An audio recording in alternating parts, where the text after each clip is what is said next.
Hola, buen día. El tema del día de hoy es enfermedad hemorroidal por parte de la materia Clínica Quirúrgica 2023A, impartida por el doctor Guillermo Osvaldo Ramos. Mi nombre es Sofía Michelle Rojas Silva y actualmente curso quinto semestre de medicina en el Centro Universitario de la Costa. Y bueno, pues continuamos. Para empezar, es importante saber qué son las hemorroides, pues en muchas ocasiones se tienen distintos conceptos sobre las mismas y pues se tiende más a confundir conforme lo que es pues una enfermedad hemorroidal. Pero en sí, las hemorroides son una parte normal de nuestro cuerpo.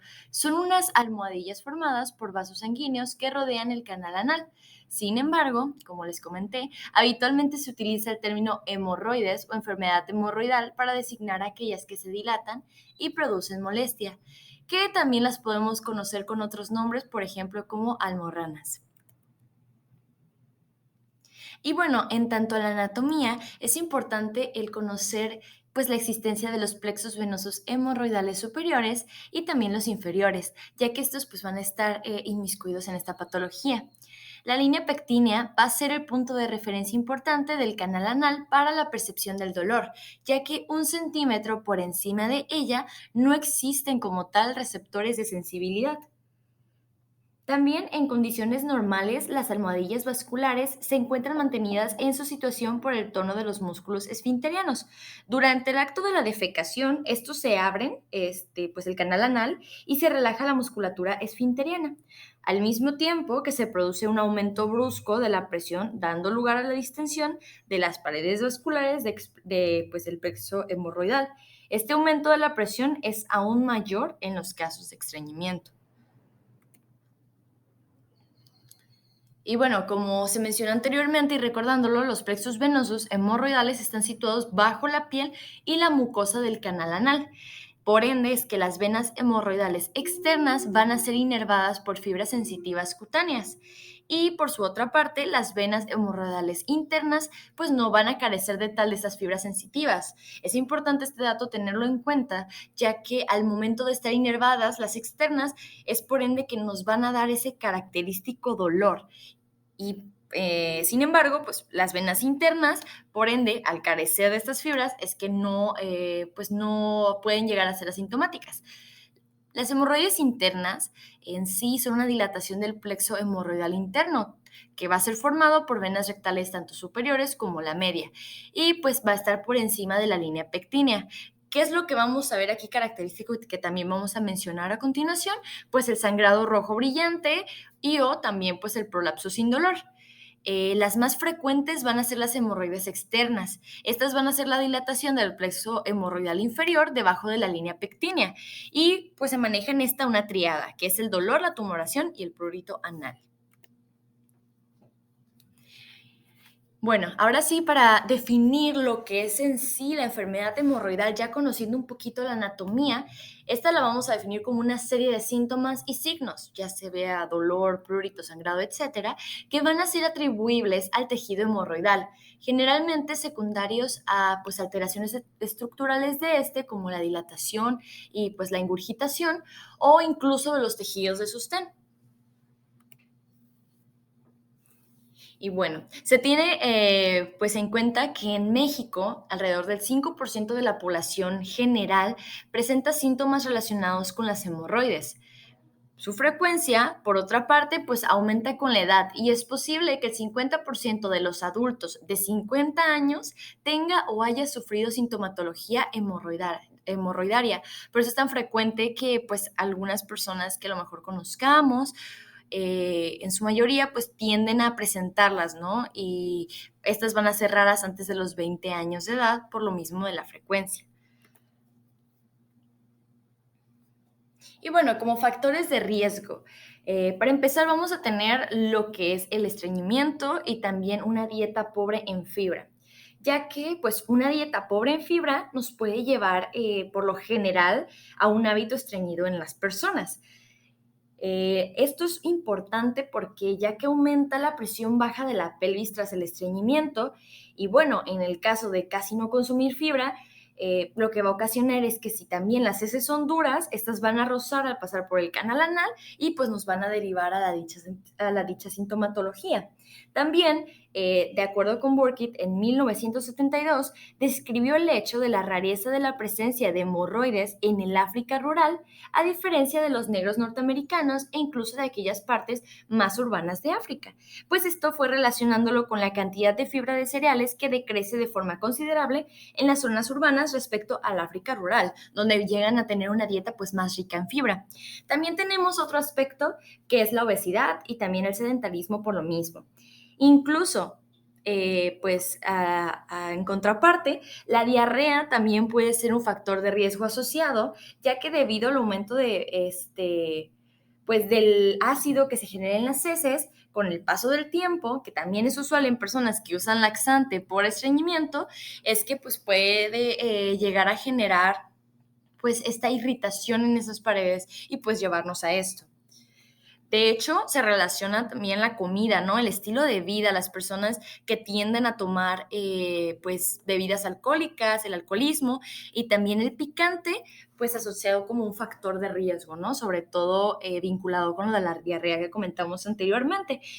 Y otro factor también importante es el embarazo, que debido al aumento de la presión que realiza la cabeza del feto y la salida por el canal vaginal, pues, de alguna forma debilitan la musculatura de esta zona.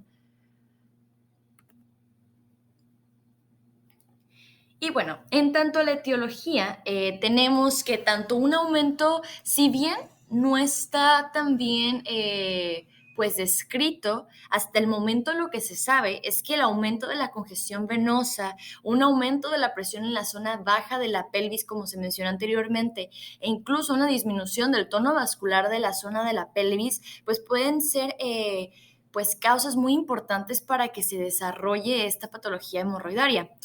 De alguna forma también los factores genéticos también están incluidos en esto, ya que el factor hereditario también podría tener pues, cierto rol en el deterioro con la edad, el músculo de Treitz y del tejido conectivo de soporte. Se tiene también las hemorroides secundarias, que van a ser secundarias a la hipertensión portal, pues a otra patología que nos derive a estas. Y bueno, se conocen 4 teorías sobre su etiopatogenia, donde la primera es una teoría varicosa que realmente pues ya prácticamente ya está descartada y nadie acepta las hemorroides como varices ya que son cosas muy distintas.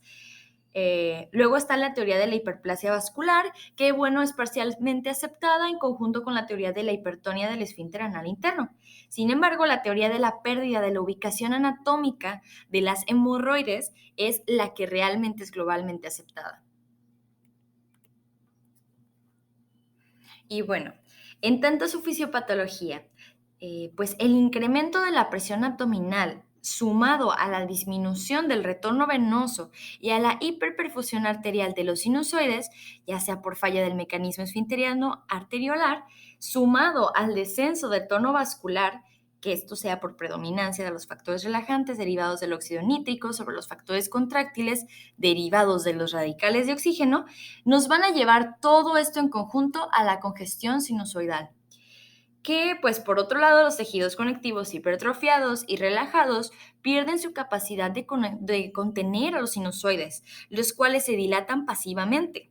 Adicionalmente, la actividad aumentada del esfínter interno, ya sea primaria o secundaria, pues nos van a impedir el correcto vaciamiento de los sinusoides.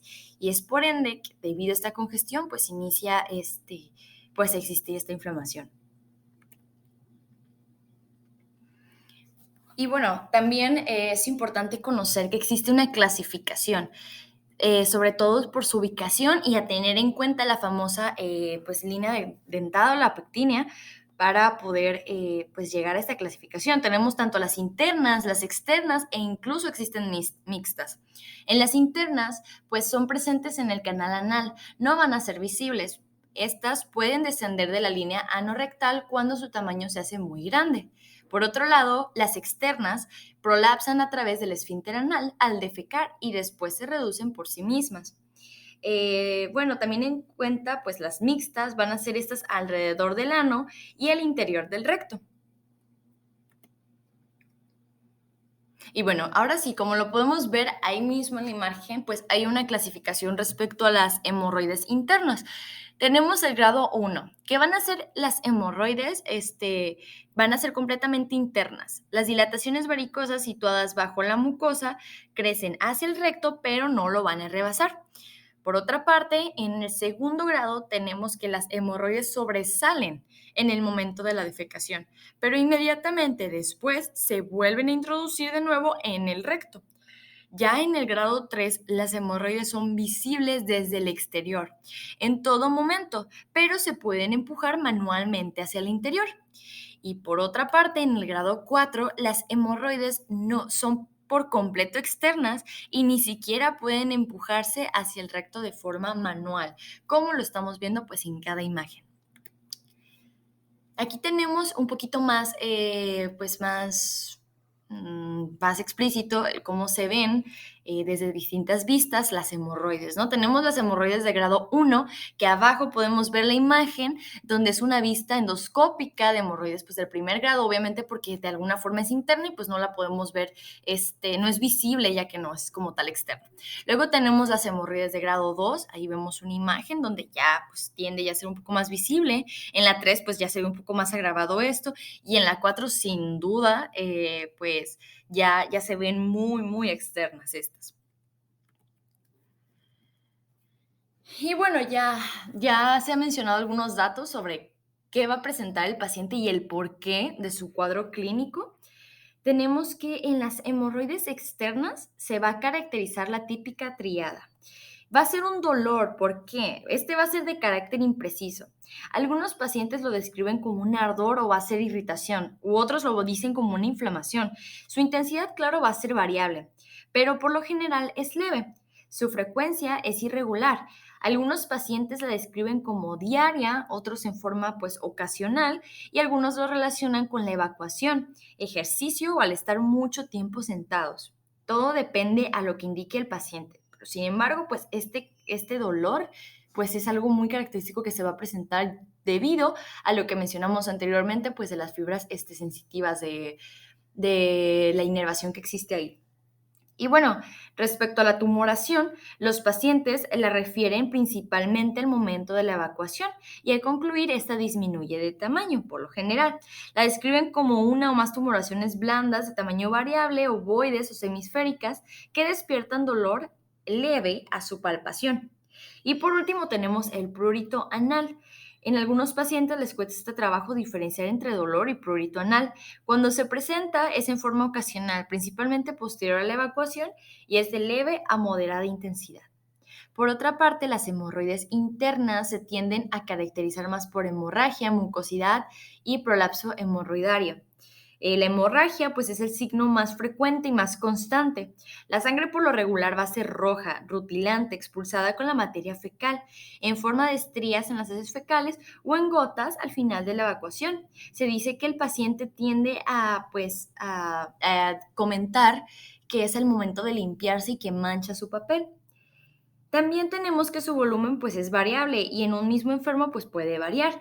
Puede ser tanto muy escasa cantidad o incluso provocar una anemia crónica o tan grave que provoque un choque hipovolémico. Todo depende si también existen complicaciones derivadas. Y por último tenemos el prolapso hemorroidario. Este signo pues depende del tipo de evolución. Al principio se reduce en forma espontánea, posteriormente el paciente la reduce en forma manual y por último pues ya es permanente. Otros síntomas que también pueden llegar a referir, pues es una sensación de bulto por la zona anal. Y bueno, como complicaciones, y las podemos ver aquí en las imágenes, tenemos tanto a la fluxión hemorroidaria, a la trombosis hemorroidal externa y pues también a la trombosis hemorroidal interna. Incluso se ha mencionado pues una gran relación entre la incontinencia fecal que presenta el paciente como complicación pues después de las hemorroides. Y bueno, ahora sí, en el diagnóstico, ¿qué es lo que vamos a tener? Pues si se realiza una historia clínica completa, incluyendo, claro, la exploración proctológica, es muy difícil realmente el confundir la enfermedad hemorroidaria. También para esto, como diagnóstico, podemos utilizar la colonoscopía, como se vio en las imágenes anteriores, pues para que sea también para descartar otras patologías y para que sea más preciso el diagnóstico. También para ver el tipo de grado, ¿no? En el que se encuentra el paciente. Como diagnóstico diferencial es importante el poder descartar algún adenocarcinoma de recto, incluso algún cáncer epidermoide de ano, algún prolapso rectal completo o mucoso, cólagos cutáneos también que pueden asimilar esta enfermedad, una papila anal hipertrófica, un pólipo rectal, abscesos esfinterianos, interesfinterianos, endometriosis rectal incluso y pues condiloma acuminado. Y bueno, ¿qué tenemos en tanto al manejo de las hemorroides? Bueno, se nos va a presentar un paciente que tiene pues esta sintomatología, ¿no? Que tiene de alguna forma pues la patología que estamos mencionando. Entonces, lo primero que tenemos que ver pues son signos y síntomas de que exista también alguna trombosis añadida. Si sí se tiene, si hay hemorroides como tal trombosadas, ¿qué es lo que vamos a hacer? Pues vamos a diferenciar si son internas o externas, lo que está ocurriendo. Si es interno, pues se puede manejar con un tratamiento conservador, pero si son externas, vamos directamente al tratamiento quirúrgico. Si en las internas el tratamiento conservador no nos está funcionando, es cuando tenemos que derivar al paciente al tratamiento quirúrgico. En el caso de que el paciente no presente signos o síntomas de trombosis, pues bueno, vamos a clasificar el tipo de hemorroide en el grado en el que se encuentre, tanto sea en el 1 o en el 4. Tenemos en el grado 1 o 2 a nuestro paciente, lo que vamos a hacer son medidas higiénico-dietéticas y un tratamiento farmacológico, que lo vamos a mencionar posteriormente de qué se compone. En el caso del grado 3, pues por lo general va directo a tratamiento no quirúrgico, como pueden ser métodos de ablación o fijación, como la ligadura con banda elástica, la fotocoagulación o la escleroterapia. En el caso de que en el grado 1 o 2 no funcionen las medidas conservadoras, es que nos vamos a ir al tratamiento pues, de ablación o de fijación. Cuando el grado 4 se presenta, es que vamos a pasar a un tratamiento quirúrgico debido a las complicaciones que pues, puede presentar y ya cómo se maneja, ¿no?, esta situación. Cuando el grado 3 no funciona el tratamiento no quirúrgico y se vuelven a presentar de alguna forma, pues nos vamos al tratamiento quirúrgico, al igual que el grado 4. Y bueno, esto sería el manejo general que podemos tener en el paciente. Claro, influyen también otras cosas, también tanto en su decisión, si de alguna forma tienden a ser pues vuelven a aparecer constantemente. Todo depende a la situación de nuestro paciente que se esté presentando, pero por lo general este sería un manejo. Y bueno, ahora sí vamos a dividir el tratamiento que hemos mencionado.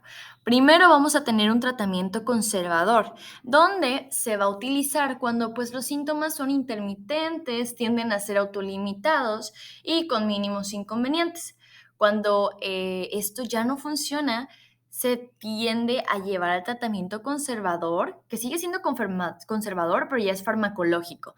En este caso, pues es un sintomático pues sin gravedad, se utilizan medidas conservadoras dirigidas para combatir el estreñimiento y para disminuir síntomas locales. En el método 3 tenemos pues ya como tratamiento los métodos de ablación o fijación. Estos van a ser en hemorroides sintomáticas de grado 1 y 2 y en algunos casos de clase 3 que no responden a las medidas conservadoras. Y ya como último tenemos el tratamiento quirúrgico, que va a ser tras el fallo del tratamiento médico en pacientes con hemorroides sintomáticas de tercer y cuarto grado. Para esto pues es que se recomienda ya la cirugía. Y bueno, como tratamiento conservador, ¿qué es lo que se va a describir como esto? Tenemos tanto el estilo de vida y tanto a las medidas higiénico-dietéticas. En las medidas higiénico-dietéticas, pues va a ser recomendarle a nuestro paciente pues, suplementos de fibra, por lo que mencionamos anteriormente, para que el paciente, pues, al momento de la defecación, pues las heces ya no sean tan duras, que no provoquen más ese problema y nos estén complicando más de por sí la enfermedad y pues causen más dolor. También tenemos, o incluso para que no se agrave más el problema. También tenemos los baños de asiento con agua templada, que a continuación vamos a hablar de cómo se realizan. También el aumento de ingesta de líquidos, muy importante hacérselo pues saber al paciente, el que lo haga, el que consuma más agua, el que se hidrate. También pues en tanto a su dieta, ¿no? Que mantenga una dieta, además de los suplementos, pues rica en fibra. Y pues la aplicación de compresas frías para pues cierta sintomatología que puede llegar a tener y para que sea un poquito más, pues más relajante. Luego tenemos el estilo de vida. En el estilo de vida se asocia un poquito más acerca del ejercicio que se le tiene que recomendar al paciente que realice y también el estar llevando un control de su peso, un monitoreo. Incluso, es importante, pues, mencionar que tiene que evitar el aguantarse las ganas de ir al baño, el aguantarse, pues, el realizar la defecación, ya que esto puede aumentar la presión en esa zona y, pues, agravar más el problema y generarle también, por ende, el dolor. Y bueno, en tanto a los baños de asiento, es importante que se realicen al primer indicio de recurrencia, para que también, si bien son varios los motivos por los que se puede realizar un baño de asiento, este nos puede ayudar para higienizar la zona anal y perianal sin frotar vigorosamente. El baño de asiento se puede hacer de dos maneras, en una bañera o con un asiento especial. En el caso de que sea en una bañera, pues es importante asegurar que la bañera esté limpia y esta que se llene, este se puede llenar entre los 8 y 10 centímetros, que viene siendo de 3 a 4 pulgadas, con agua tibia. En esta podemos agregar sales o incluso el medicamento al agua si se lo aconseja el proveedor de atención médica, claro. Y con cuidado se baja el paciente a la bañera y se sienta en el fondo. No se tiene que meter en la bañera hasta que la temperatura del agua pues sea agradable, claro, para no causar como que cierta incomodidad. Y es importante que el paciente se sostenga de un pasamanos o también puede pedir ayuda a un familiar o amigo o al cuidador de ser necesario. Si tiene una herida, pues es posible que el agua le cause dolor al principio, pero pues debe de aliviarse. Es importante que se asegure de que la zona que debe de tratar esté bajo el agua. Puede doblar incluso las piernas y dejar las rodillas hacia arriba para exponer la zona que necesite contacto con el agua. Cuando se hace con un recipiente para baños de asiento, este asiento es como un recipiente especial de plástico que se coloca sobre el inodoro. Se puede comprar en varias farmacias y en tiendas de suministros médicos. Para tomar un baño de asiento de esta manera, pues se tiene que levantar la tapa y el asiento del inodoro. En el borde del inodoro se coloca un asiento especial de plástico que esté limpio. Es importante que se asegure de que el asiento esté bien colocado y no se mueva para evitar accidentes. Y se llene el asiento especial con agua tibia usando una jarra u otro recipiente. El agua debe de cubrir el perineo y se tiene que revisar igual como en el paso anterior, que el agua pues sea agradable para el paciente. Sigan las instrucciones del envase sobre cómo llenar el asiento, eso es importante, y puede pasar que en algunos kits vienen con una bolsa de plástico y con tubos. Esto permitirá arrojar agua en el asiento y en la zona del cuerpo que se necesita pues el tratamiento. El asiento puede tener una ranura o un orificio en la parte de atrás. Esto va a permitir que el agua salga para que no se desborde y se derrame al suelo. Si no tiene el orificio, pues es importante tener cuidado de no llenar demasiado el recipiente, también para evitar caídas en sí. Y pues igual, pues sentarse con cuidado y si se necesita ayuda o sostenerse del pasamanos, pues hacerlo. El baño de asiento podría hacerse para qué? Más que nada lo vamos a utilizar para, uno, aliviar el dolor y la picazón a causa de los hemorroides, y el otro es para limpiar la zona anal y genital si no se puede bañar o ducharse debido pues al dolor. Aquí tenemos, por ejemplo, lo que les comentaba, como dos tipos de baños de asiento, que el paciente incluso, pues si no lo hace en una bañera, pues puede conseguirse uno especial. Y bueno, a modo general, ¿cuáles son las indicaciones? Pues se tiene que sentar el paciente durante unos 10 a 20 minutos. Es importante que se levante lentamente de la bañera o del inodoro, ya que es posible que sienta mareos. Y pues se tiene que tomar desde unas 2 a 3 veces al día. Se puede realizar el baño de asiento o incluso con la frecuencia que lo indique el médico. Por otra parte, como les comentaba, los suplementos de fibra, ¿cuáles tenemos en el mercado? Pues entre ellos está la hispágula y la zaragatona. En este caso, pues la dosis es de 3,5 a 10 gramos, de 3,5 a 10 gramos al día con 2 litros de agua disuelto. Luego tenemos la otra que es de dosis de 7 gramos 3 veces al día y disminuye el dolor y la rectorragia en pacientes con hemorroides. En tanto a los fármacos, en esta medida vamos a tener a los famosos flavonoides, por ejemplo, la diosmina, en el tratamiento de los episodios agudos de hemorroides. También los preparados con corticoides y anestésicos tópicos, ya sea pomadas u otro tipo de presentación, pueden aliviar la sintomatología de los episodios agudos, aunque su uso se ha de limitar a periodos cortos, debido a ciertas razones que vamos a mencionar posteriormente. Entre estos fármacos, pues sí, fármacos vamos a tener a los flebotropos, donde la administración de diosmina por vía oral a dosis pues va a ser de 300 miligramos. ¿Qué es lo que va a ocasionar? Que nos va a aumentar el tono venoso, reduce la dilatación del plexo y ejerce un efecto protector de la microcirculación. Por otra parte, tenemos a los anestésicos locales y a los esteroides tópicos. En los anestésicos locales tenemos a la benzocaína y la lidocaína. Estas ayudan a disminuir el prurito, el dolor y la irritación anal. Pueden producir sensibilización, por lo que no es recomendable usarlo más de 2 semanas. En los esteroides tenemos a la hidrocortisona, que se utilizan por su efecto antiinflamatorio, disminuyen la hinchazón y alivian el prurito y el dolor. No se debe también utilizar de manera continua durante más de 7 días y pues en personas adultas. Luego tenemos a los antipruriginosos, como lo va a ser el mentol y el fenol, o contrairritantes también llamados. Estos se emplean para aliviar el picor, ya que producen sensación de frío en las terminaciones nerviosas de la zona.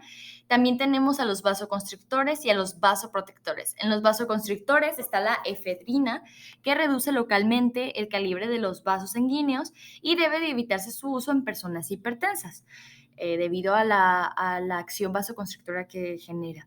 Luego tenemos a los vasoprotectores, como la ruscogenina, que reduce la fragilidad de los vasos sanguíneos. También van a existir pues estos vasoprotectores con multicomponentes, como es el abrazón, el proctolog y el ruscus lorens.